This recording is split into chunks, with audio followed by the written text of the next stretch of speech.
Area 51ல என்ன ஆராய்ச்சி நடக்குதுன்னு அவங்க ஏன் வெளியே சொல்லாமல் இருக்காங்கன்னா, அந்த ஆராய்ச்சிகள் இன்னும் அவர்கள் எதிர்பார்த்த முடிவுக்கு இன்னும் வந்து சேரல. அது வந்ததுக்கப்புறம் இந்த நெவேடான்றது முழுக்க பெரிய பாலைவனம். அது நம்ம அமெரிக்கானோடனே எல்லாம் பனி படர்ந்த பிரதேசங்களை பற்றி தான் நமக்கு கற்பனையில் வரும். நெவேடான்றது முழுக்க பாலைவனம். அந்த பாலைவன பகுதியில் கொண்டு போய் இவங்க என்ன ஆராய்ச்சி செவ்வாய் கிரகத்தையும் நம்மளால தாண்ட முடியல. அப்போ ஒரு ஏலியன் வந்து எவ்வளவோ கோடிக்கணக்கான லைட் இயர்ஸ் தூரத்தில் இருக்கக்கூடிய ஒரு கிரகத்திலேருந்து இங்கேயே வந்துட்டான்னா வைங்களேன், என்ன நடக்கும்? அந்த ஏலியன் மனிதர்களுக்கு மொத்த பூமியும் அடி நட்சத்திர கூட்டங்களில் கார்த்திகை நட்சத்திரம்னு சொல்றோம்ல, அந்த நட்சத்திரத்து கூட்டத்தை வந்து ஆங்கிலத்தில் பிளைடிஸ். அந்த பிளைடிஸ் இந்த நட்சத்திர கூட்டத்திலேருந்து வந்த ஒரு விண்வெளி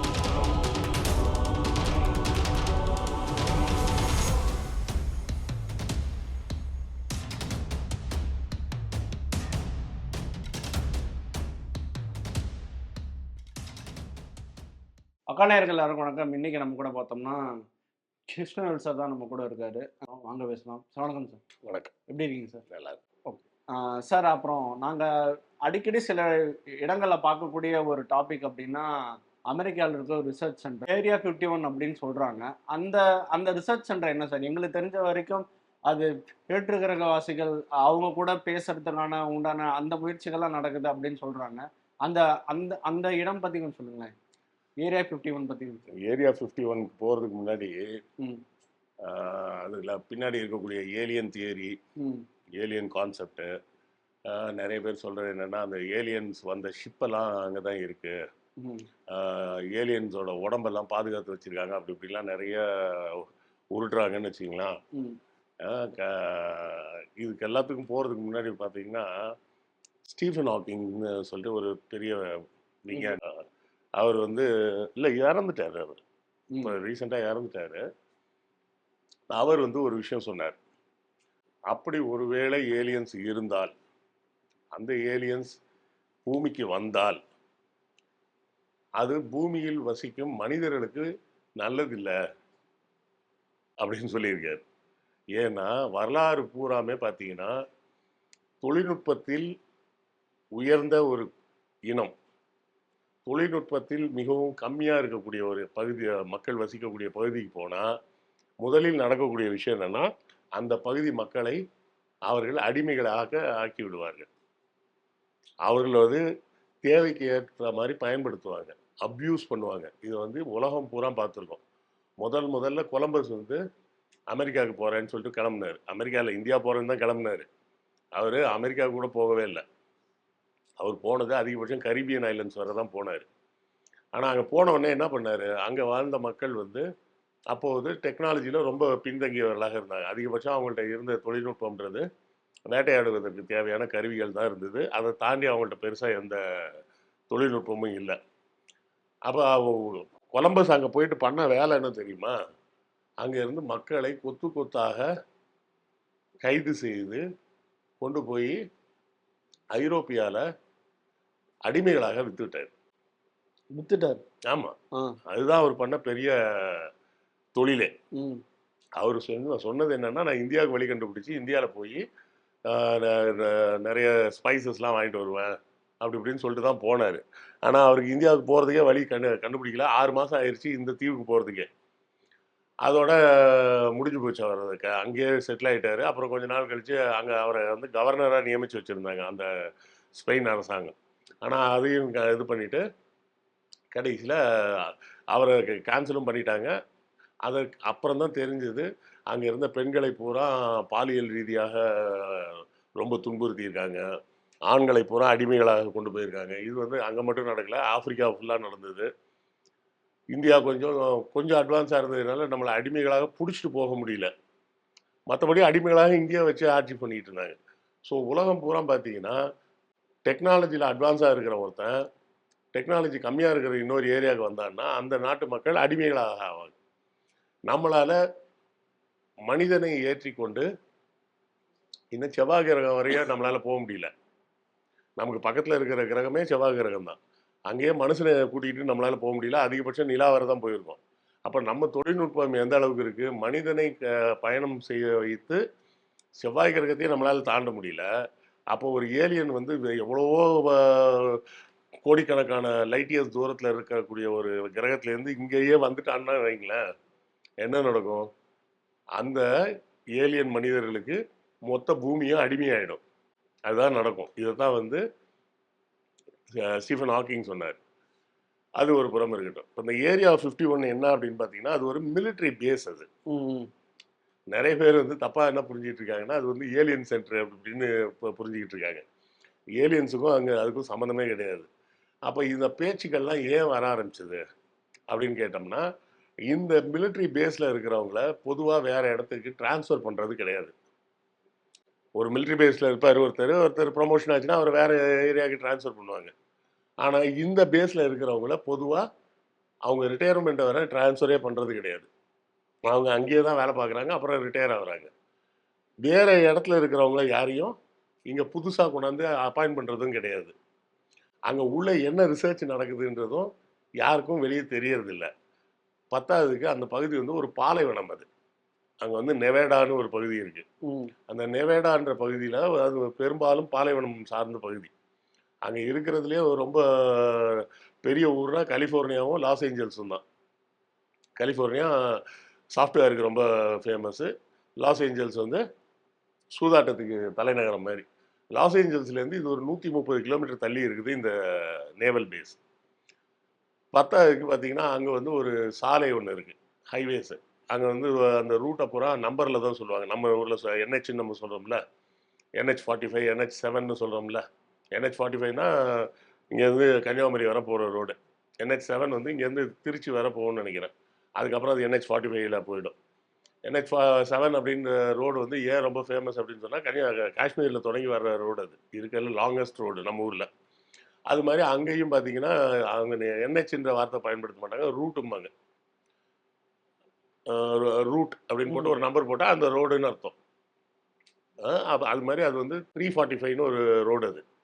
அந்த ரோட்ல இருந்து தான் அதிகபட்சம் நீங்கள் அந்த இடத்த பார்க்க முடியும். அதை தாண்டிலாம் நீங்கள் உள்ளே போக முடியாது.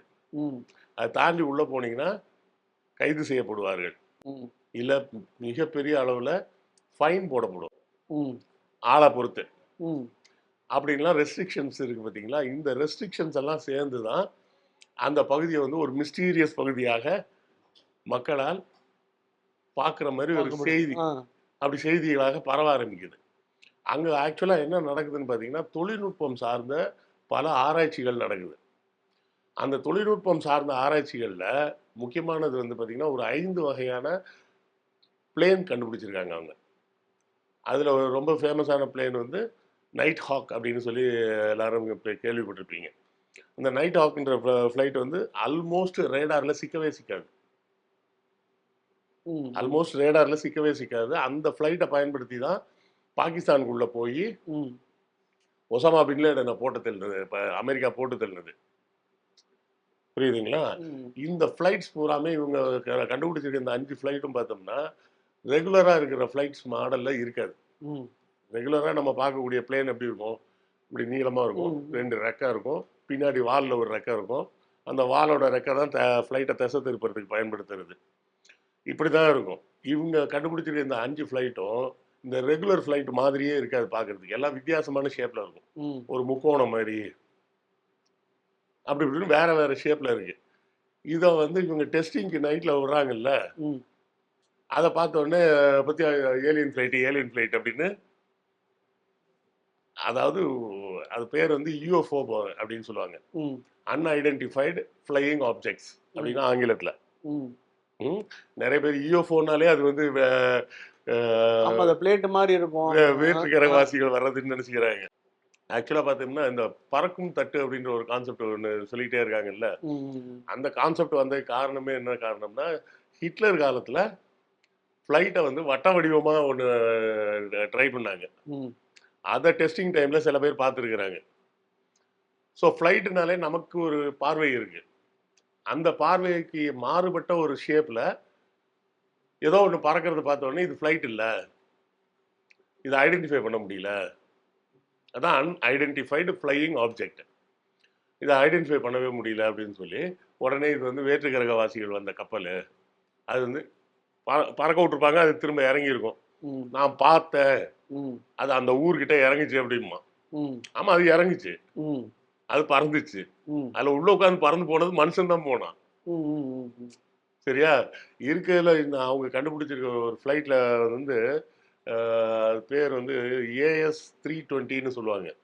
அது வந்து எவ்வளோ உயரம் போக முடியும் அப்படின்னு பார்த்தீங்கன்னா, தரையை விட்டு 70,000 அடி உயரத்துக்கு பறக்க முடியும். 70,000 அடி உயரத்தில் பறக்குதுன்னா என்ன ஆகும்னா, பூமி வளைஞ்சிருக்குல்ல, இப்போவும் சில லூசுங்க சொல்லிட்டு இருக்காங்க பூமி வந்து தட்டையாக தான் இருக்குன்னு. இப்போவும் யூடியூப்ல பேசிட்டு இருக்காங்க பூமி உருண்டைன்னு சொல்றதே ஒரு ஏமாத்து வேலை, கார்பரேட் சதி அப்படின்லாம் சொல்லிட்டு இருக்காங்க. பூமி வளைஞ்சு தான் இருக்குன்றது விஞ்ஞானபூர்வமான உண்மை. இப்போ வந்து ஒருத்தர் வந்து ஒரு வீடியோ போடுறாரு, அமெரிக்காவில் ஒரு புதிய தொழில்நுட்பத்தில் ஒரு விமானம் கண்டுபிடிக்கப்பட்டிருக்கு அப்படின்னு ஒரு வாட்ஸ்அப் மெசேஜ் உங்களுக்கு வருதுன்னா என்ன பண்ணுவீங்க? அதுப்பா அப்படின்னு விட்டுருவீங்க. அமெரிக்காவில் வித்தியாசமான உருவத்தில் ஒரு பறக்கும் தட்டு வந்தது, அதில் ஏலியன்கள் இருக்கலாம் என்று அறியப்படுகிறது, சந்தேகப்படப்படுகிறது அப்படின்னு ஒரு வீடியோ வருது. அந்த வீடியோ அதுவும் ஒரு வெள்ளக்காரன் பேசியிருந்தான்னு வச்சுக்கீங்க, உடனே பார்த்துருவாங்க, உடனே ஃபார்வர்ட் பண்ணிடுவீங்களா? இது எந்த ரேஞ்சுக்கு போச்சுன்னா, ஒரு முறை இந்த சத்தியம் தொலைக்காட்சி அதில் ஒரு இது மாதிரி வாட்ஸ்அப்பில் சுற்றிட்டு இருந்த ஒரு வீடியோ கிளிப்பை எடுத்து போட்டு நியூஸில் சொன்னாங்க. அதாவது அவங்க சத்தியம்ல 6 மணிக்கு நியூஸ் ஒன்று போடுவாங்கல்ல, அந்த நியூஸ்லேயே கடைசியாக போடுறான் விறுவிறுப்பான செய்திகள். அமெரிக்காவை சேர்ந்த ஒரு பேராசிரியர் அலெக்ஸ் கூலியார் என்ன சொல்கிறார் என்று பாருங்கள் அப்படின்னு போட்டான். போட்ட உடனே அவர் வந்து பேசுறாரு. அவர் என்ன பேசுறாருன்னா, இந்த உலகத்துக்கு பிளைடீஸ் அப்படின்னு ஒரு நட்சத்திர கூட்டம் இருக்கு. இந்த பிளைடீஸ்னா வேற ஒன்றும் இல்லை, அதையும் நான் சேர்த்து சொன்னேன்னா இவன் பற்றியா தமிழனே இல்லைன்னு வேற நம்மகிட்ட சண்டைக்கு வந்துடுவாங்க. பிளைடீஸ்ன்றது வேற ஒன்றும் கிடையாது, நமக்கு நட்சத்திர கூட்டங்களில் கார்த்திகை நட்சத்திரம்னு சொல்கிறோம்ல, அந்த நட்சத்திரத்து கூட்டத்தை வந்து ஆங்கிலத்தில் பிளைடீஸும்பாங்க. அந்த பிளைடீஸ்ன்ற நட்சத்திர கூட்டத்திலேருந்து வந்த ஒரு விண்வெளி கப்பல், அதுலேருந்து வந்த மனிதர்கள் இங்கே வந்து இறங்கினாங்க பூமியில். அவர்கள் இங்கே இருக்கக்கூடிய வேறு சில மிருகங்களோடு ஆராய்ச்சி செய்து உருவாக்கிய இனம்தான் மனித இனம்.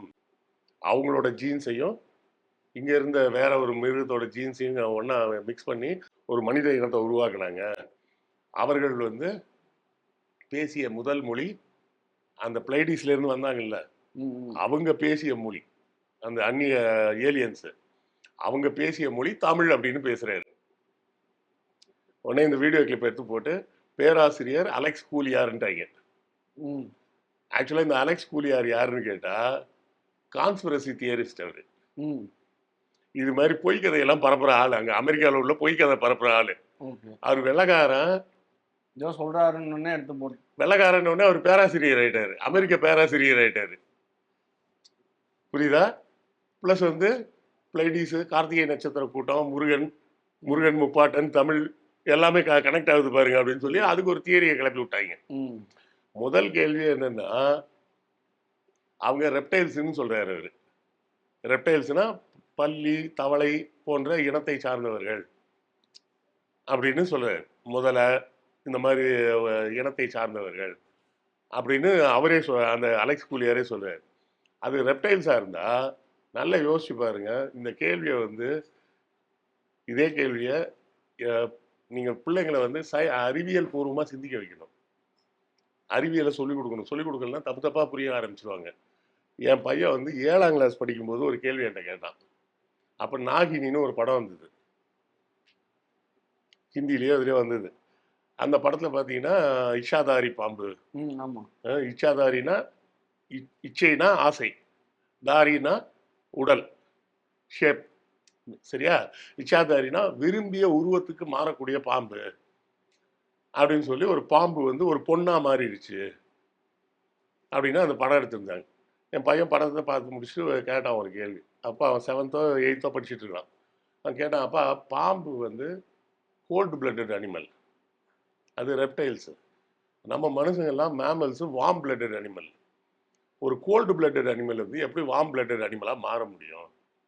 கோல்டு பிளட்டட் அனிமல்னால் வேற ஒன்றும் இல்லை. நீங்கள் எப்படி புரிஞ்சுக்கணும்னா, சுற்றுப்புற அந்த கோல்டு பிளட்டட் அனிமல்ஸுக்கு வேர்க்காது. ஏன் வேர்க்காதுன்னா, சுற்றுப்புறத்துல என்ன உஷ்ணம் இருக்கோ, அந்த உஷ்ணத்துக்கு ஏத்த மாரி அதோட ரத்தத்தோட உஷ்ணமும் மாறிடும். ம். புரியுதுங்களா? ஒரு தவளைய தூக்கி தண்ணீல போட்டு கொதிக்க வச்சீங்கன்னு வச்சுக்கங்களேன், தவளை துடிக்கவே துடிக்காது. ம். அது பாட்டுக்கு ஜாலியா இருக்கும். தண்ணி கொதிச்சுக்கிட்டு இருந்தாலும் அது பேசாம ஜாலியா இருக்கும். செத்து போகும் கடைசியா. கடைசியா செத்து போகும். எதனாலன்னா, அதோட ரத்தத்தோட உஷ்ணமும், இந்த இன்க்ரீஸ். தண்ணியோட உஷ்ணம் ஏற ஏற அதுவும் உஷ்ணம் ஏறிக்கிட்டே போகும். மேமல்ஸுக்கு வந்து வார்ம் பிளட்டட் அனிமல்ஸ். நம்ம உடல்ல வந்து ஒரு குறிப்பிட்ட உஷ்ணம் எப்பவுமே அந்த உஷ்ணத்துல தான் இருக்கும். அந்த உஷ்ண நிலை மாறுச்சுன்னா, நமக்கு உடல் நலம் இல்லாம வந்துரும். டெம்பரேச்சர் குறையவும் கூடாது, கூடவும் கூடாது. கூடுனா ஃபீவர் வருதுன்னு நம்ம சொல்றோம். அப்போ ஒரு வார்ம் பிளட்டட் அனிமல்ட்ட இருந்து ஒரு கோல்டு பிளட்டட் அனிமல் ஐ மீன் ஒரு கோல்டு பிளட்டட் அனிமல்ல இருந்து ஒரு வார்ம் பிளட் அனிமலை எப்படி உருவாக்க முடியும்? சயின்டிஃபிக்காவே பண்ண முடியாது. ஸோ இது போன்ற வதந்திகள் வேகமா பரவும். ம். புரியுதுங்களா? ம். ஒரு ஸ்பைடர்மேன் படத்துல கூட எடுத்து வச்சிருப்பாங்க. லிசார்ட் மேன் அப்படின்னு. ம். ம். அவர் வந்து ஒரு ஏதோ ஒண்ணு பண்ணி பல்லியோட ஜீன்ஸை வந்து மனுஷனோட ஜீன்ஸ்ல ஏத்திட்டாரு. அதனால என்ன ஆகும்னா, பல்லிக்கு வந்து எப்படி உடம்பு துண்டிக்கப்பட்டா, வால் துண்டிக்கப்பட்டா மறுபடியும் வளர்ந்துருது. அது மாதிரி மனுஷனுக்கும் கையை வெட்டிட்டா மறுபடியும் கை வளர்ந்துரும். ம். அப்படின்னு ஒரு டெக்னாலஜில அவர் உருவாக்குறாரு அப்படின்னு சொல்லி அந்த ஸ்பைடர்மேன் படத்துல கதையா வச்சிருப்பாங்க. ஆனா உண்மையிலே என்ன நடக்குது அப்படின்னு நீங்க நல்லா பார்த்தீங்கன்னா, பல்லியோட வால் துண்டிக்கப்பட்டா மறுபடி வளர்ந்து வருவது அது வால் கிடையாது. நம்ம வால்ன்னு நினைச்சிட்டு இருக்கோம். வித்தியாசம் என்னன்னா, பல்லியோட வால் துண்டிக்கப்படுவதற்கு முன்னாடி பார்த்தா பல்லியால அந்த வாலை அசைக்க முடியும். ம். துண்டிக்கப்பட்ட பிறகு வளருதுல்ல, அந்த வாலை பல்லியால அசைக்க முடியாது. இது ம். சயின்ஸ். ம். ம். அப்ப சயின்டிஃபிக்காவே என்னன்னா, பல்லிக்கு வால் வந்து வெட்டினா மறுபடியும் முளைக்கும் அப்படிங்கிறது பொய். அத 2வது வளர்ந்த வால் இருக்குல்ல, ம். அத வெட்டினீங்கன்னா வளராது. ம். ம். ம். அந்த வால் மட்டும் தான் வளரும். வ திரும்ப வளரும். 2வது வளராது. ம். 2வது அந்த பல்லியால அந்த 2வது வளர்ந்த வால ம். அறுத்து விட முடியாது. ம். அந்த பல்லி வால அறுத்து விடுறது வந்து ஒரு அ எவல்யூஷன்ல ஒரு தியரி. அதுக்கு ஒரு ஆபத்து வரும்போது அந்த வால கட் பண்ணி விட்டுரும். அந்த வால் துடிச்சுக்கிட்டு கிடக்கும். அத அந்த பெரிய மிருகம் பார்த்துட்டு வேடிக்கை பார்க்குற நேரத்துல இது தப்பிச்சு ஓடி போயிரும். அது தப்பிச்சு போறதுக்காக இருந்த ஒரு டெக்னிக் தான். ஓகே. ஸோ இது மாரி செய்திகள் பூரா பரவறதுக்கு காரணம் வந்து, இந்த ஏரியா 51லயே அந்த செய்தி பரவறதுக்கு முக்கிய காரணம் என்னன்னா, அங்க இருக்கக்கூடிய அந்த rules and regulations. Suspicion, okay. அந்த ஒரு சந்தேகம். சந்தேகம். ஏன் விட மாட்றாங்க? சார் அதுதான் டவுட்டா இருக்கு. இப்ப நம்ம ஊர்லயுமே ஆர்&டி டிபார்ட்மெண்ட்லாம் இருக்கு. நம்ம ஆர்மிக்கு சொந்தமா ஆர்&டி டிபார்ட்மெண்ட் இருக்கு. பல்வேறு ஆர்&டி எல்லா கண்ட்ரீஸ்க்குமே இருக்கு. ஆனா அமெரிக்காவோட இந்த 51 பகுதி மட்டும் ஏன் இவ்வளவு சஸ்பீஷியஸா? அது காரணம் வந்து அவங்க ரொம்ப அட்வான்ஸான டெஸ்டிங் நடந்துகிட்டு இருக்கு. அந்த டெஸ்டிங்ல இருக்கக்கூடிய ம். செய்திகள் வெளிய போகக்கூடாது ம். அப்படின்றதுக்காக அவங்க ரெஸ்ட்ரிக்ஷன் வச்சிருக்காங்க. இப்போ நம்மகிட்டயே இங்க வந்து நேவல் பேஸ்லாம் இருக்கு. ம். சென்னையிலலாம். ம். நான் ஒரு தொலைக்காட்சியில ஒர்க் பண்ணிட்டு இருக்கும்போது, ம். அப்போ ஒரு நிகழ்ச்சி நடத்துவோம். ம். என்ன நிகழ்ச்சின்னா, தமிழ்நாடு முழுக்க இருக்கக்கூடிய மாவட்டத்தில் 10ஆம் கிளாஸ், 12ஆம் கிளாஸ்ல முதல் மதிப்பெண் வாங்கக்கூடிய மாணவர்கள செலக்ட் பண்ணி, ம். அவங்கள எல்லாரையும் சென்னைக்கு கூட்டு வந்து, ம். ஒரு 5 நாள் இங்கேயே தங்க வச்சு, ம். சென்னையில குடும்பத்தோட, ம். அந்த பையன், இல்ல அந்த பொண்ணு, அவங்க அம்மா, அப்பா 3 பேர், ஒரு குடும்பத்துக்கு 3 பேரு. ம். கொண்டாந்து இங்க ஒரு பெரிய ஸ்டார் ஹோட்டல்ல தங்க வச்சு, அப்புறம் கிஷ்கிந்தாலாம் கூட்டு போறது, ம். இந்த நேவி பேஸ் எல்லாம் கூட்டு போய், நேவி கப்பலெல்லாம் காட்டுறது, இப்படி ம். அவங்கள கூட்டு போவோம். அப்போ மாணவர்கள நேவிலலாம் கூட்டு போய் காட்ட முடியும். இது அமெரிக்காலயும் உண்டு. ஆனா, அந்த பேஸ்ல மட்டும் அலோவ் பண்ண மாட்டாங்க. ம். ம். எதனால அலோவ் பண்ண மாட்டாங்க? தற்செயலா யாரோ ஒருத்தன் எதையோ ஒண்ணு ஃபோட்டோ எடுத்து, ம். அது எங்கேயாவது வெளிய போய் பரவி, வேற நாடுகள் இதெல்லாம் தெரிஞ்சுக்க கூடாது ம். அப்படின்ற காரணத்துக்காக. அதனால தான் அங்க இருக்க மிலிட்டரி அதிகாரிகளையே வேற இடத்துக்கு ட்ரான்ஸ்ஃபர் பண்றது கிடையாது. ம். ஸோ இந்த ரகசியம்ன்றது ஒண்ணு. ம். 2வது அந்த நெவேடான்றது முழுக்க பெரிய பாலைவனம் அது. ம். ம். நம்ம அமெரிக்கானோடனே எல்லாம் பனி படர்ந்த பிரதேசங்கள பற்றி தான் நமக்கு கற்பனையில வரும். நெவேடான்றது முழுக்க பாலைவனம் அது. அந்த பாலைவன பகுதியில கொண்டு போய் இவங்க என்ன ஆராய்ச்சி பண்றாங்க? ம். அப்படின்னு ஒரு பெரிய கேள்வி. இதே மாரி தான் மேன்ஹாட்டன்ல முன்னாடி இப்படிதான் ஒரு பெரிய பிரச்சனை நடந்துகிட்டு இருந்தது. ம். மேன்ஹாட்டன்ல அது பேரே ப்ராஜெக்ட் மேன்ஹாட்டன் அப்படின்னு சொல்லுவாங்க. ம். அந்த மேன்ஹாட்டன் பகுதிக்கு யாரையுமே அலோவ் பண்ணாமயே வச்சிருந்தாங்க. எல்லாம் அங்கே என்னவோ பண்ணுறாங்க ஏலியன் வருதுன்னு அப்பவும் இங்கே கதையை கட்டிட்டாங்க. அப்போ அங்கே நடந்துகிட்டு இருந்த ஆராய்ச்சி என்னன்னா அணு ஆயுதத்துக்கான ஆராய்ச்சி. அங்கே தான் தயாரிக்கப்பட்டது 3 குண்டு செஞ்சாங்க. ஒரு குண்டை வச்சு வெடிக்க வச்சு ஒழுங்காக வெடிக்குதான்னு டெஸ்ட் பண்ணாங்க அங்கேயே. மிச்சம் 2த்தையும் கொண்டு போய் ஜப்பானில் போட்டாங்க. ஹிரோஷிமா நாகசாகியில் 2த்தையும் போட்டாங்க. ஒன்றுக்கு ஃபேட் மேன், இன்னொன்றுக்கு லிட்டில் பாய்னு பேர் வச்சுருந்தாங்க. 3வது குண்டு வந்து டெஸ்டிங்காக அங்கேயே வெடித்து பார்த்தது. அதுக்கப்புறம் தான் தெரியும் அங்கே வந்து அணு ஆயுத சோதனை நடந்ததுன்னு. ஸோ இன்னைக்கு வர ஏரியா 51ல என்ன ஆராய்ச்சி நடக்குதுன்னு அவங்க ஏன் வெளியே சொல்லாமல் இருக்காங்கன்னா, அந்த ஆராய்ச்சிகள் இன்னும் அவர்கள் எதிர்பார்த்த முடிவுக்கு இன்னும் வந்து சேரல. அது வந்ததுக்கப்புறம் சொல்லுவாங்க. ஆனால் அது வரை நமக்கு பொழுது போகணுன்றதுனால எல்லாரும் கதை கட்டி விட்டுக்கிட்டு அங்கே வந்து ஏலியன்ஸோட பாடி வச்சிருக்காங்க. அந்த பாடியை வச்சு ஆராய்ச்சி பண்றாங்க. நான் ஸ்கூல் படிக்கும் போதுலேருந்தே இந்த தகவல்கள்லாம் என்ன சொல்லுவாங்கன்னா, அமெரிக்கன்ஸ் வந்து அங்க இருக்கக்கூடிய மக்கள் கூட பேசுறாங்க, வேற்றுகிரவாசி. அதெல்லாம் பரவாயில்லப்பா. எரிக் வான் டெய்னிகன்னு ஒருத்தர் இருக்காரு. பேர் வந்து எரிக் வான் டெய்னிகன்னு பேர். அவர் ஒரு டச்சுக்காரரு, ஜெர்மனுக்காரரு. அவர் வந்து கிட்டத்தட்ட பார்த்தீங்கன்னா எனக்கு தெரிஞ்சு ஒரு 8 புத்தகம் எழுதியிருக்கிறார். Chariots of God, we are not alone, அந்த மாதிரி இதுன்னு நிறைய ஒரு 8 புக்கு எழுதியிருக்கிறார். நான் காலேஜ் படிக்கிற காலத்தில் அந்த புக்கெல்லாம் வெறி கொண்டு படிச்சிருக்கேன். சரியா?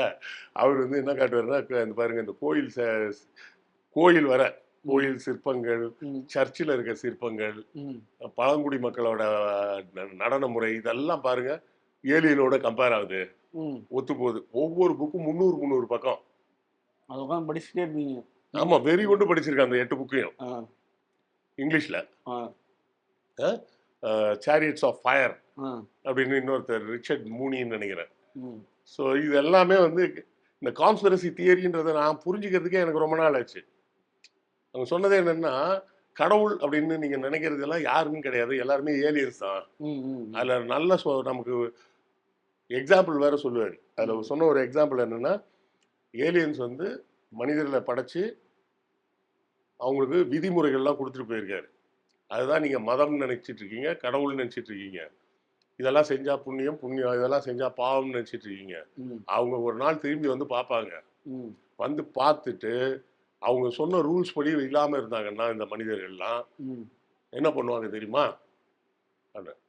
அப்படின்னு ஒரு கொஸ்டின் மார்க் போட்டு கீழே எப்படி கன்டினியூ பண்ணுவாருன்னா, ஒரு சயின்டிஸ்ட் வந்து ஒரு ஆராய்ச்சி பண்ணுறாரு. ஆராய்ச்சி பண்ணி பார்க்குறாரு. கடைசியாக அவர் எதிர்பார்த்த ரிசல்ட் வரல. அவர் என்ன பண்ணுவார், அந்த பீக்கர் டெஸ்ட் டியூப்ல இருக்க எல்லாத்தையும் சிங்கில் கொட்டி கழுவிட்டு திரும்ப ஃபர்ஸ்ட்லேருந்து ஆரம்பிப்பார். அதே மாதிரி மனிதர்கள்லாம் அவருக்கு எதிர்பார்த்த மாதிரி இல்லை அப்படின்னு சொன்னால் வந்து முதல்லேருந்து ஃபர்ஸ்ட்லேருந்து ஆட்டத்தை ஆரம்பிப்பாங்க. எல்லாரையும் அழிச்சிட்டு ஃபர்ஸ்ட்லேருந்து திரும்ப மனுஷனை உருவாக்குவாங்க. அதை படிக்கும்போது அந்த சொல்கிற எக்ஸாம்பிள் இருக்குல்ல, அது நம்புற மாதிரி இருக்கும். Okay okay. ஆனால் அதுக்கெல்லாம் எந்த ஆதாரமும் கிடையாது. இன்னைக்கு வர ஏரியா 51ல அஃபீஷியல் ரெக்கார்டு படி எந்த பறக்கும் தட்டும் வரல, எதுவும் வரல. ஆயுதங்கள் தான் உற்பத்தி பண்றாங்க. அங்க வந்து அட்வான்ஸான டெஸ்டிங் நடந்துட்டு இருக்கு, டெக்னாலஜி விஷயமா தான் நடந்துட்டு இருக்கு. கண்டிப்பா சார். ஏன்னா பல்வேறு இதுக்கு முற்றுப்புள்ளி வச்சிட்டீங்க. ஒரு நல்ல டாபிக்.